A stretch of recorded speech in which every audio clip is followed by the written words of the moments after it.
install the Python, go to browser, type download Python 64-bit. If your OS is 32-bit, then write 32 instead of 64. Go to this link python.org. From here you can download the latest version. So Python is downloaded. So after downloading, install it.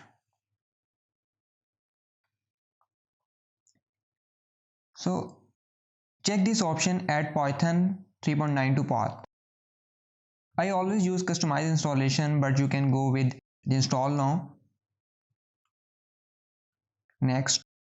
For this option I use the default installation because I want to keep it at some location which is more accessible to me. So I want to keep it at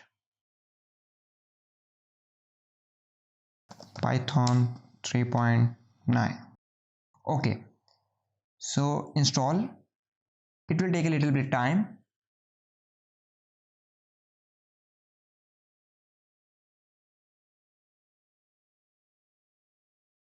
The installation is completed.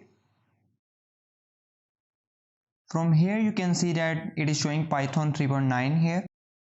One thing I want to show you that whenever I open my project, any Python project, it asked me whether to go with 3.7 or 3.9 because I was using the Python 3.7 before. So basically after downloading the 3.9, it is asking me whether I want to use 3.7 or 3.9. But if you installed it first time, then it will not ask you. So that's it. In the next lecture, we will finally start the Python coding.